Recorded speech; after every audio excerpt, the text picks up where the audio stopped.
Welcome to Science and Nonduality. What is non-duality? The universal forces. It's the collective consciousness. Being aware. Trauma is not the external event that happens. Trauma is the impact of that event, which is the disconnection from ourselves. That matter is energy, energy is matter. That's what EMC squared is about. There's a language without nouns. There is a language without subjugation.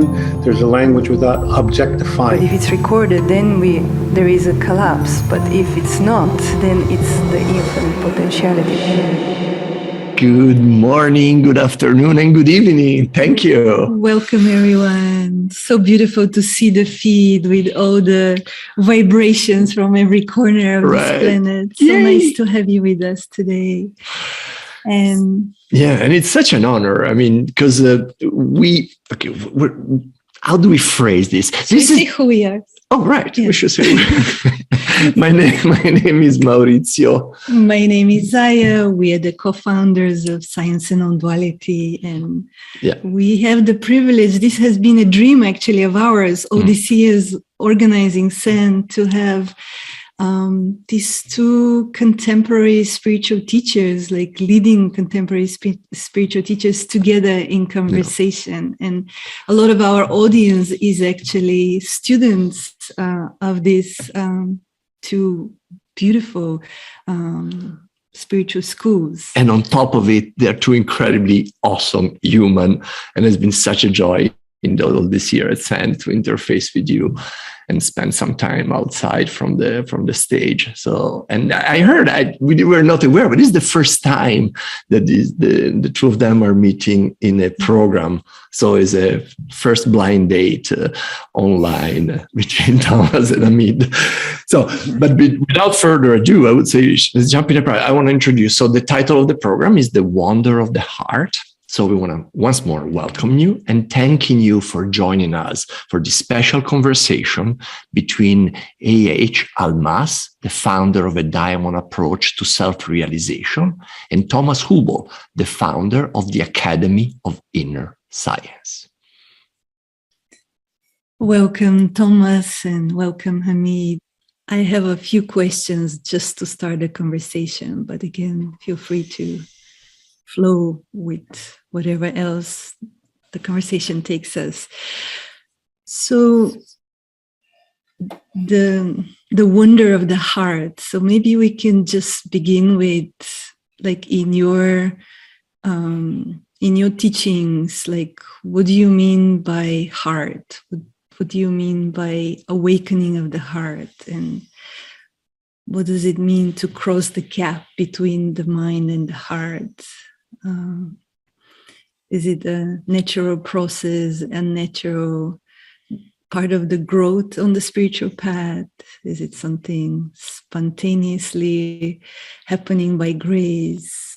I know these are a lot of questions, so I'm just going to stop here and maybe we just begin with, like, what is the heart on the spiritual path? And again, this question has been tackled by every spiritual tradition and has been approached differently. So Amit or Thomas, whoever feels beginning first. Maybe Hamid, you want to start? I want to say first that you and Tom, we met together before. We had a meal together in Sands. So it's not the first time we meet, actually, personally. We never did a seminar together, but we met personally, which is nice. I enjoyed that breakfast and our conversation, and there was a lot of heart in it. That's right. So I like the way some of the Sufi look at the heart. They talk about the soul, and the soul has stages of development. The first stage is the animal soul. And that is the soul that is dominated by its instincts, instinctual drive for survival and things like that. The second stage of the heart is the human soul. The third stage is the angelic soul. The human soul, this is what differentiates the human soul from the animal soul, is that the human soul has heart, has developed heart. So I think by heart they mean love. That's one thing. But heart, for me, is the feeling, affective dimension of our consciousness. Like our consciousness, our being, our presence, our awareness is a sensitivity to be aware, to have experience. But that experience is not just knowing.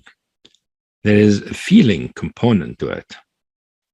When you feel spacious, you don't see space, you also feel spacious. The feeling of spaciousness is the contribution of heart to consciousness. But usually, for most tradition, when they talk about heart, they mean more, not just the feeling, the specific feeling, a positive feeling of our true nature, which feels good. It feels good, it feels pleasurable, it feels blissful. And that is really what makes love be an important thing, because love is that bliss flowing to others. It's like the happiness inside us expresses itself as wanting others to be happy. And that way there's an appreciation and liking, many kinds of ways that heart expresses itself. But the heart for me, in my work, my experience, is quite a big realm of our spiritual universe. It provides its affective dimension, but bring in things and expressions and form of experience that are not available just to pure awareness, which is bringing the capacity for contact, for connection, for appreciation, for liking, for generosity, for goodness, and it is fundamentally the goodness of our true nature manifesting itself in a way that not just illuminates, but the illumination has a sense of feeling good, feeling fulfilled, feeling so contentment, fulfillment, love, compassion, all that is heart. And that is really, so it's a big dimension of spiritual world or consciousness. And we could talk about it in many ways, but that's how I see it in general at the present time. It might be good. And Thomas, I'm sure, has. He seemed to be full of heart, so I'm sure he knows.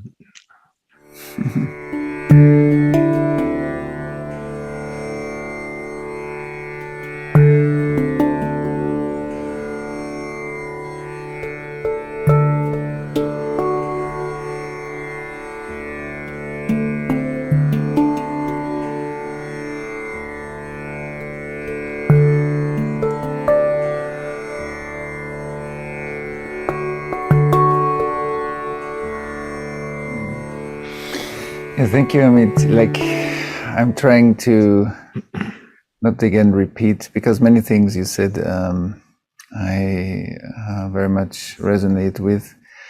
Maybe I would frame it a bit differently, but in essence, it's very resonant with. I think the heart is, in a way, like a meeting point of, our entire evolution as life up to this moment, and the inspiration that we get from what I think what you refer to as angelic soul, like the capacity of light or potentiality, and at the same time, the relation on the horizontal level to the world 2022, and how all this vertical and horizontal development meets, and how we embrace these dimensions in our life.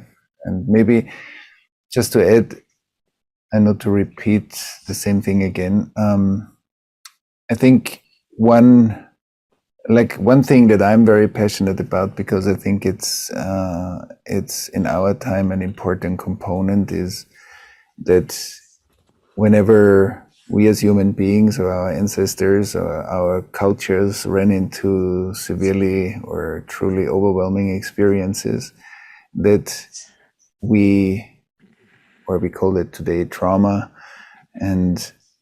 but it's kind of a postponing of experience, and it creates like a split.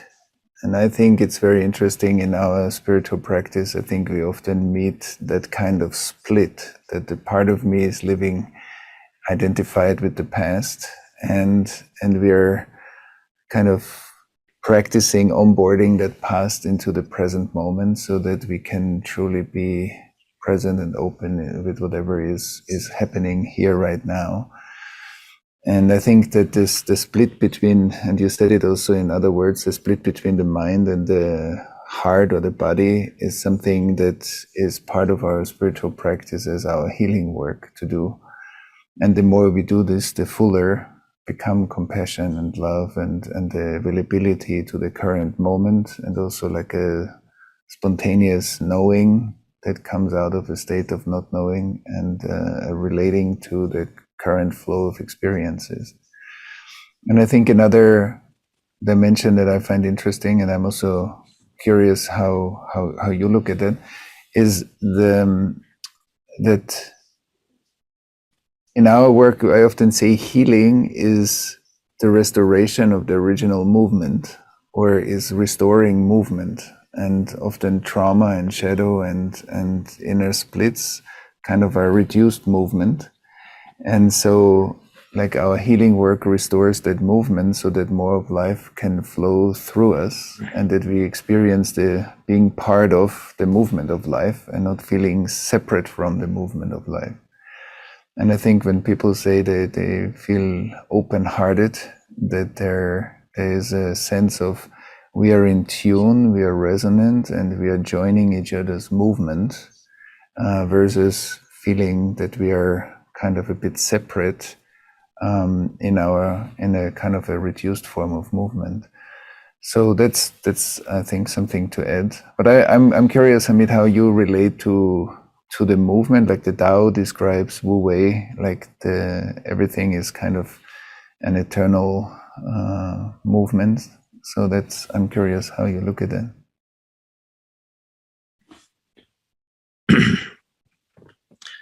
Yeah, well, I like your way of talking about heart and body and mind. And the heart is really what connects the mind and body. And it's classically said, the heart is what connects heaven and earth.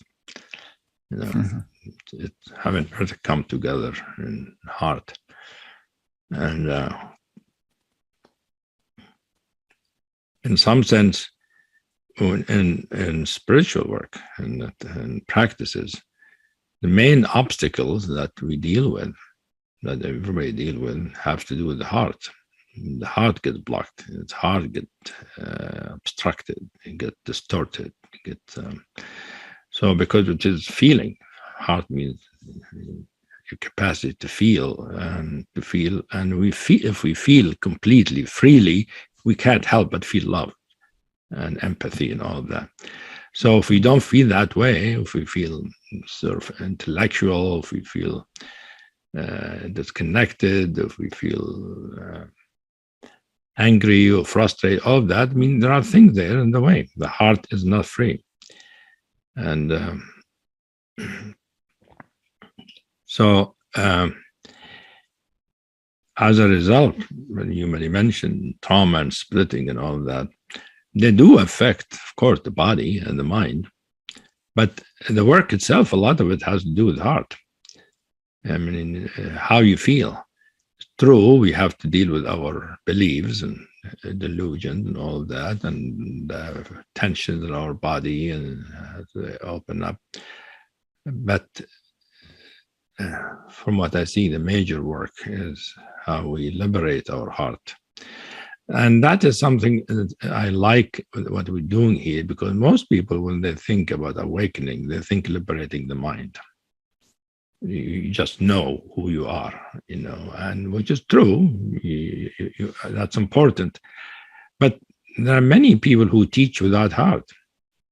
They know conscious and they know awareness, they could be expanded, transcendent, but they're not heartful. They don't know where the other person's at. They don't care where the other person's at. To know where the other person at, to have a feel, and to respond appropriately to it is heart, and that is really the flow of heaven on earth in some sense. That is how.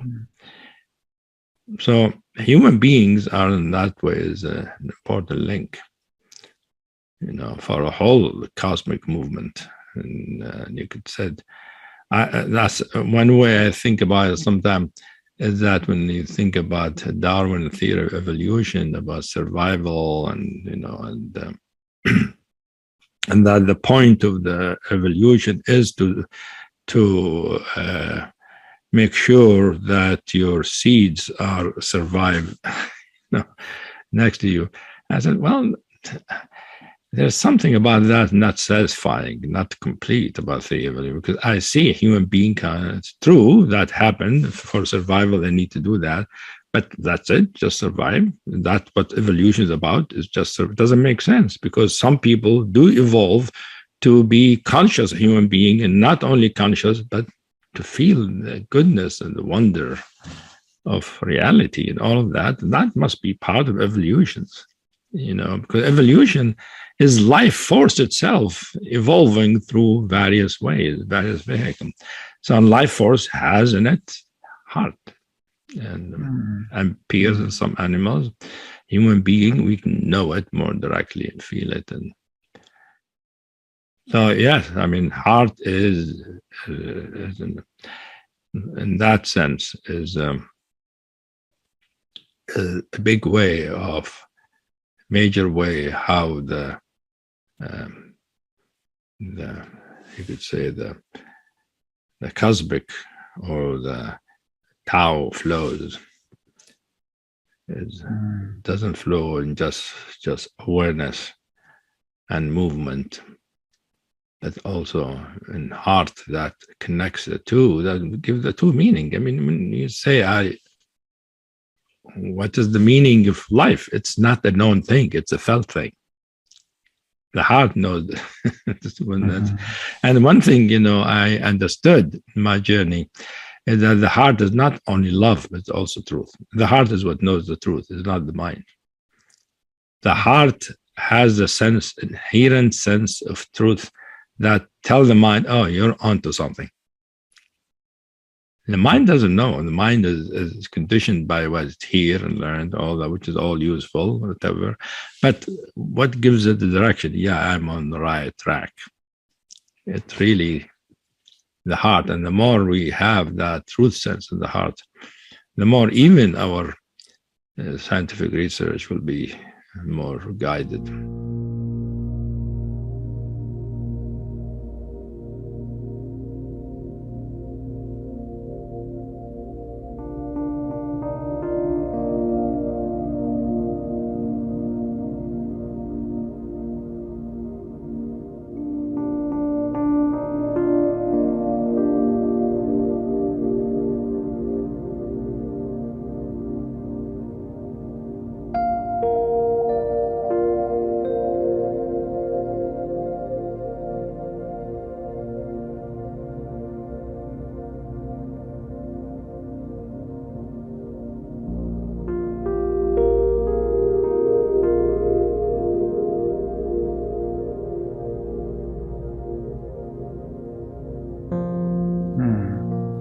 Yeah, that's a beautiful way of saying it. It's like that the heart gives us like a compass. Like in one of the prayers that once came to me, is like that in the silence of my heart I am, and in the stillness of my heart I hear thy name. Like I hear the name of God, or I hear the whisper of God.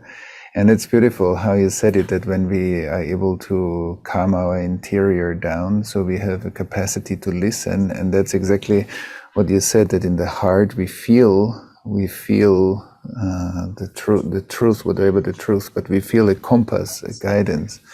So that's really beautiful. And the other thing that you said that I also love is like how we create a connection that our thinking is not like a helicopter mind on top of reality or on top of nature, but it's deeply synchronized. That sensing and cognition is one process. Yeah. That it's one emergence, not two different things. And I think in the, like we talked about this a little bit, but maybe we can get into this again when we had this breakfast.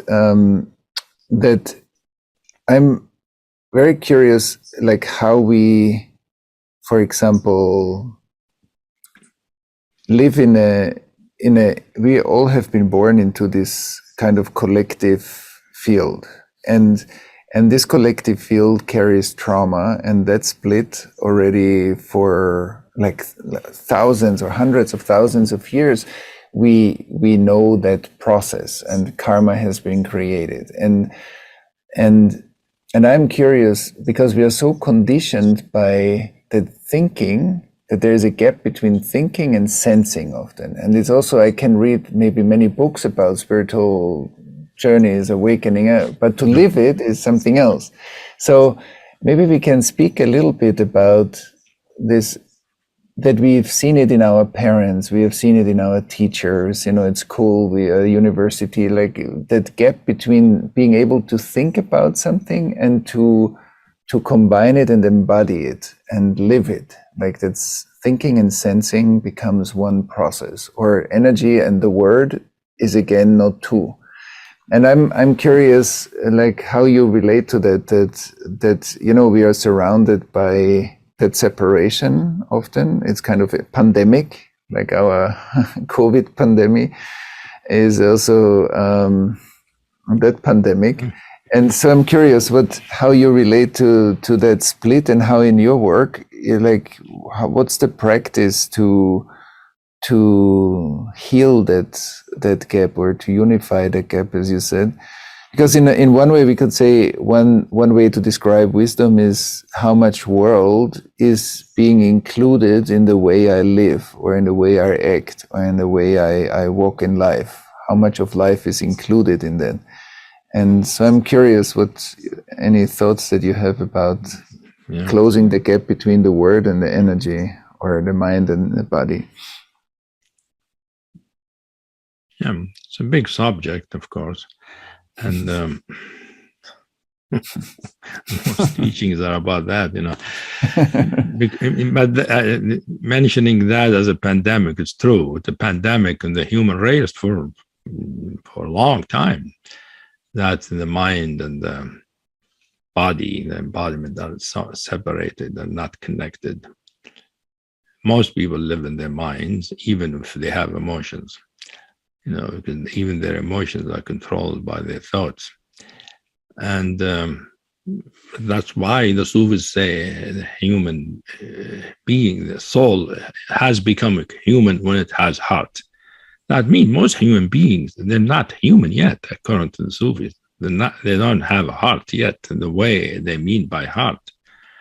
Because and so a human being living to survive, that's the animal level. To survive and procreate and have fun, all of that, that's still animal level. Heart adds another dimension to reality. And that dimension does bring the mind and the body together, bring the thoughts with the instincts together. The instinctual drive, the instincts are powerful forces. And people, desire for survival is a powerful thing. I mean, they can't resist it. It's necessary. But it becomes what I call is more refined, more civilized when it taught integrating heart. And so that the instinct for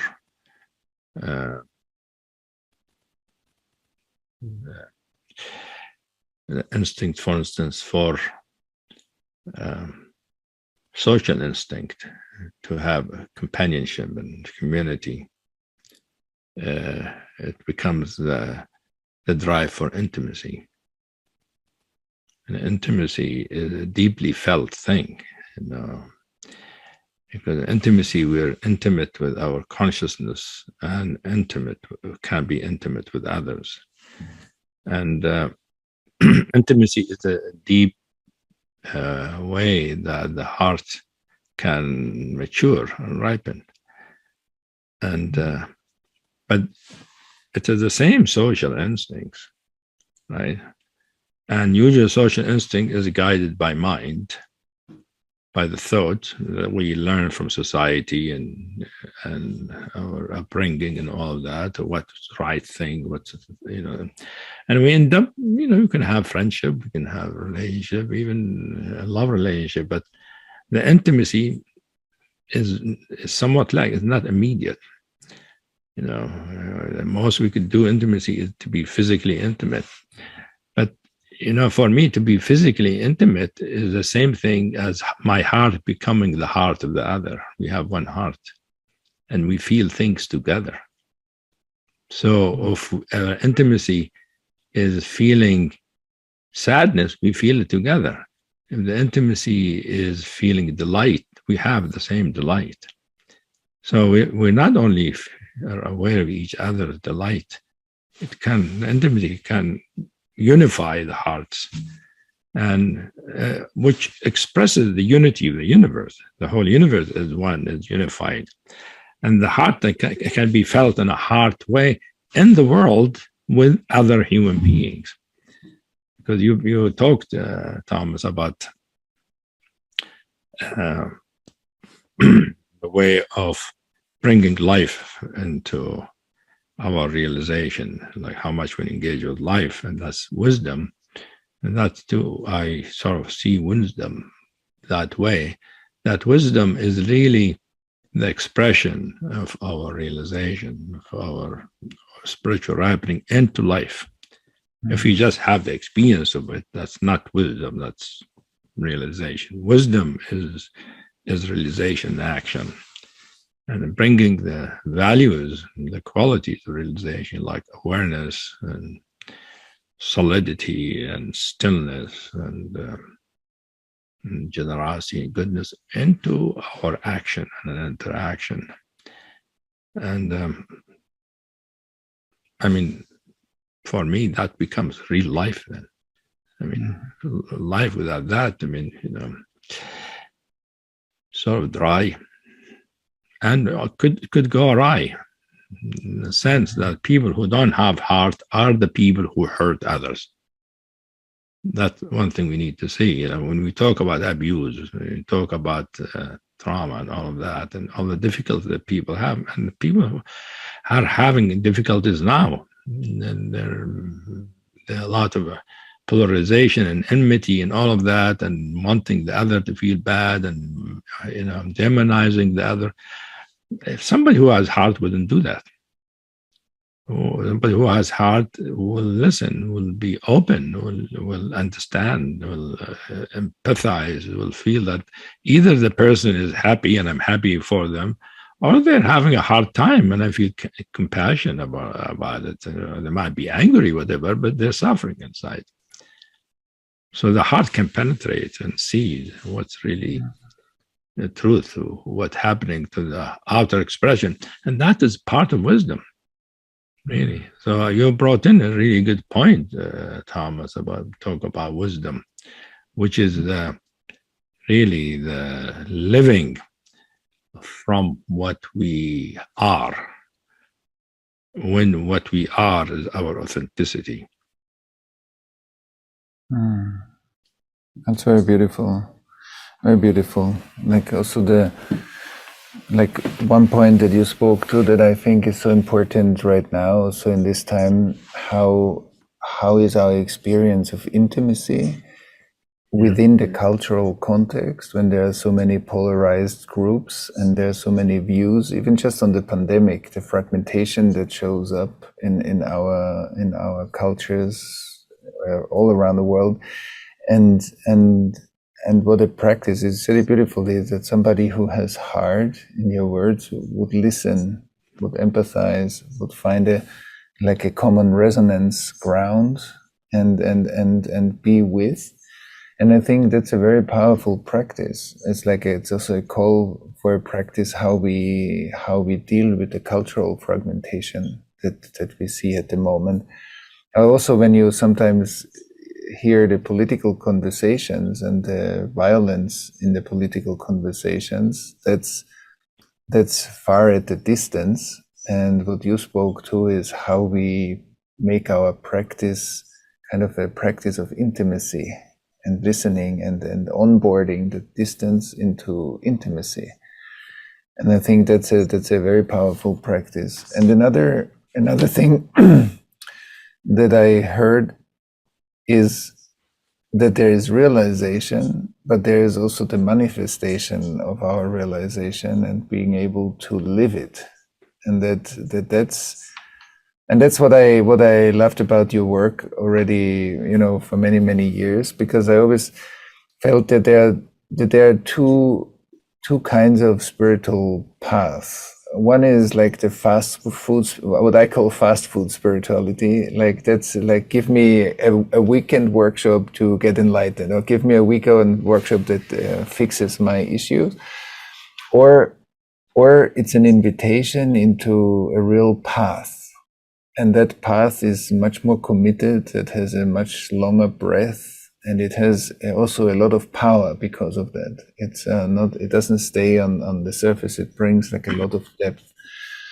And ever since I heard the first time about your work and I felt your work, I felt, yes, this is like what I would call like a path. It's deep, it needs commitment, it needs a longer breath, and it needs to, what you said, like embody the authenticity of who we are as our walking.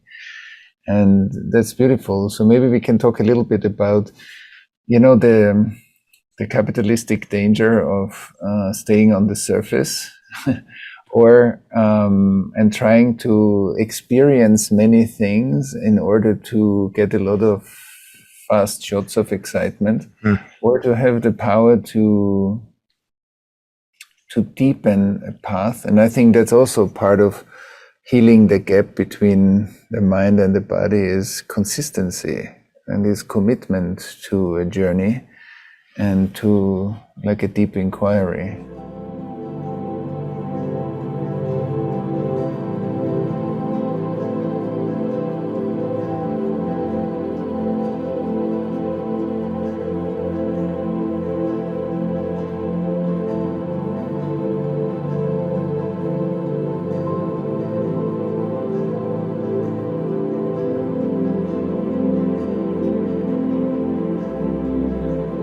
Thomas, you bring in something very important, which I have been contemplating for lately, a few years, because that's a new sort of development in spirituality in many spiritual circles, especially among young people, which is they want instant enlightenment. Because everything is faster, your phone is always getting faster and faster, and you want only get the faster phone. So you think the same thing with your teacher. You crank it up fast. And it is a tendency that I notice that, and I think many will learn it at some point, but hopefully they could learn it soon enough, which is that spirituality is not an experience you have. It is development and maturation of our soul, of our consciousness, of our being, to become more real, more authentic, and mature in the sense that it recognizes the truth, the value of truth, and the value of heart, and the value of intelligence, all of that. And it cannot be done with one experience, cannot be done with one workshop. And it's appreciating what life is like. That life is an evolution. It's a learning, and it's a development. In some sense, it's a process of, at some point when we are into it, it's a process of ripening. We become a ripened human being. A ripened human being is moving from being at the beginning, like roots and a tree and a trunk that's hard and leaves and all that, to having fruits that are then first green, then they become beautiful and ripe, and so ripe they could almost drop and very juicy. And that is more the real process of how a human being is becoming a real human being. And that takes time. It takes commitment, dedication, focus, and following a particular teaching, a particular practice. You can't just sample things. The spirituality is not a smorgasbord, which many people want to try this, try that. That's what everybody does. At the beginning, you do need to sample things. But at some point, you need to settle on something. Otherwise, you'd be wasting your time, you see. Mm-hmm. Because you'd be wasting your time, and before you know it, you're about to die. You haven't gotten deep, And to get deep, you really need the dedication, the focused dedication, and a particular practice, particular teaching, whatever it is. And find a teacher that you trust, you love, and a teaching that resonates, and to really follow it to its depth, because the teaching, any real teaching, has a great deal of knowledge and understanding and experience and wisdom. And it's not just one experience, Although many of the texts are written, you could arrive at the ultimate, the absolute, and that's it. But if you read the biographies of those people, you see they've gone through all kinds of things. And they continue to go through all kinds of things, So for me, enlightenment is not the end, it's the beginning of life. And things can evolve from there, And so that's one thing that many people really need to learn. And I don't know how people are going to learn it. They're not going to get it from what I'm saying. Words don't do it.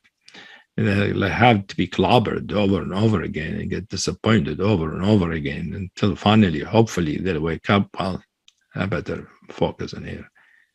And I hope our thing like what we're doing now can help some people, recognize that it's different from what I see happening most of the time.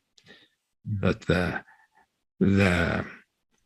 the time-honored way, tried and true for millennia, is the commitment to a path or a teacher.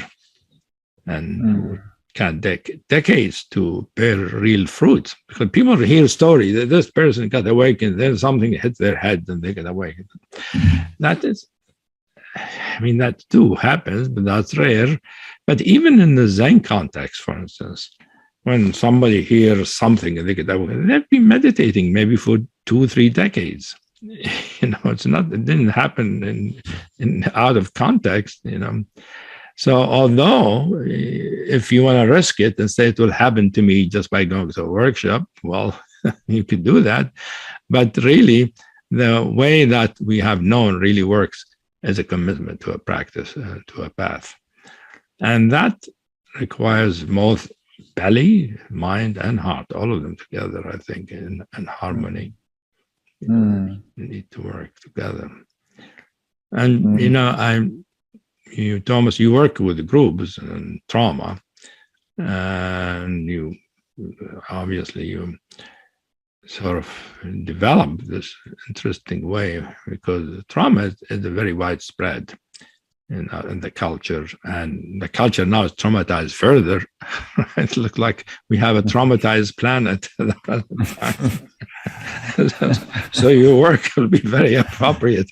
Maybe you should do a global trauma teaching, because many people either frustrated or afraid or got sick or hate somebody, or they're hated by somebody, or this amazing thing. And that is really disintegrating for the human spirit. And I hope we come through it in at least some kind of good way. Yeah, that's right. It's very prevalent, or pandemic, one could say.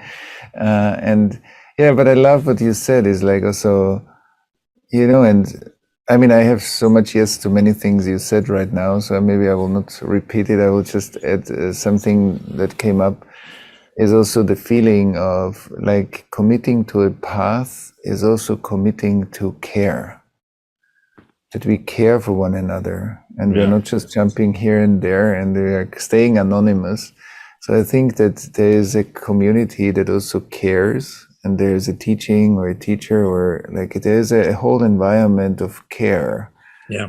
Because I think in the moments when it's really hard, where we by ourselves might turn away from the practice or turn away from the divine, that there is an environment that helps us through the care and the love. And now we are back to the heart. Like I think that care is important in certain situations where it might feel dark on the journey for someone.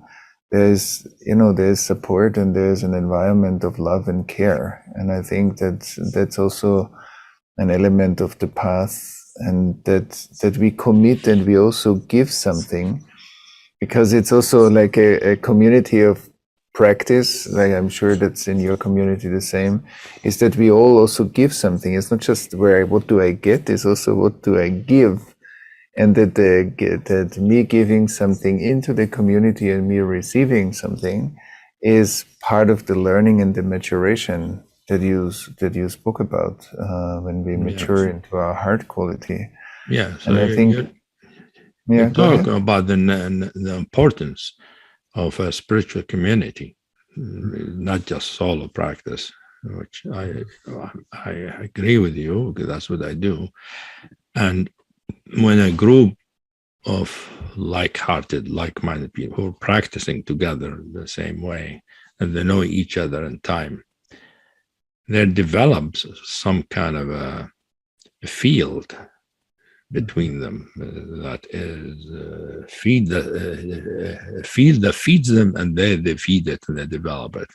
By their own practice, each one feeds the field by interacting with each other and caring for each other. That's true. And that being open and time and having a community like that, it makes it easier to be open and trusting, because most people are scared to open because they don't trust most of the world, and most of the world sometimes is not trustworthy. So if you are a community, that everybody cares to know the truth, care to be real. There is then the mutual respect and the trust, and that kind of connectivity can allow the heart to appear a certain way, can allow a certain manifestation of the heart that feels like being held by a caring hand, like being held by a softness and a delicacy, a nourishing softness that permeates the whole field, that everybody feels bathed in and connected through. And that is actually, I've seen it as a palpable thing that happens even on Zoom. Amazingly, it can happen. If a group really know each other, they're all there, they're all really present, they're not busy with their cell phone, all that. It really can happen that there is a palpable field of presence.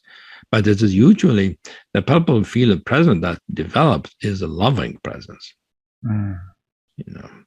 which is really always beautiful to see. But it's also very useful, like people feel they have a place where they go, where they feel safe, they feel it can be as open as possible, all their difficulties, they don't have to hide anything. And there's some more courage as a result, and more openness that can develop for the whole field. The whole field can develop too, not just individuals. So a group can develop and become more mature. And so the one thing, to bring back to the question of commitment is that really it requires maturity.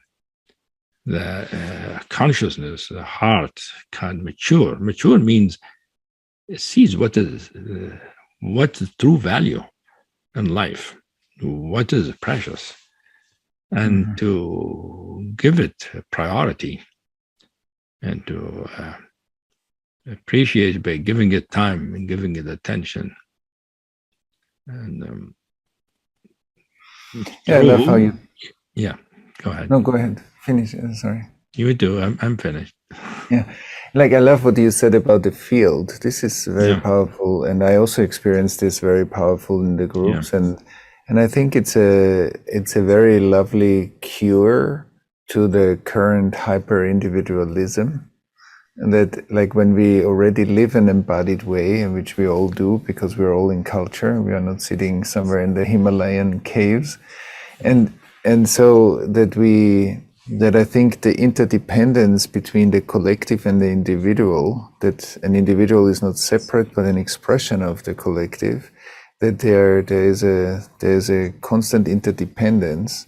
And I think the experience of strong, mature we spaces, like spaces that develop that kind of what I call coherent field or coherence, that coherence brings forth, the higher it goes, the more capacities emerge.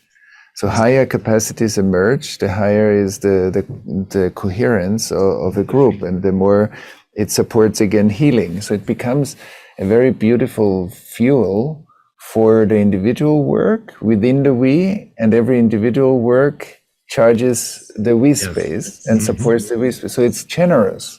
And it's beautiful because it always, sharing something in a we space is generous, and listening is generous.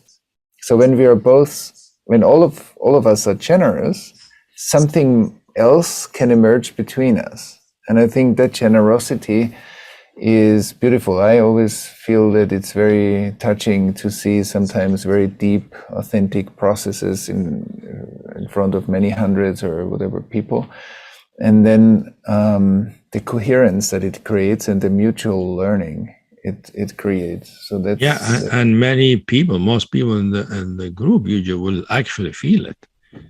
They feel they are within some kind of coherent field. But the interesting thing is not just feel; it's a field of love. It feels like you're being caressed, you're being touched lovingly, as a precious being. And it is a certain manifestation of consciousness that actually appears in those situations. Like this kind of situation where a group committed together and care for each other allows the situation, opens up to a certain manifestation of consciousness, which is a kind of love whose nature, his function, is to hold the situation and to make everybody feel trusting that everything is okay here, that everything will be okay. And that is very useful for the inner work, especially for people working with, individually, of course, but for a group.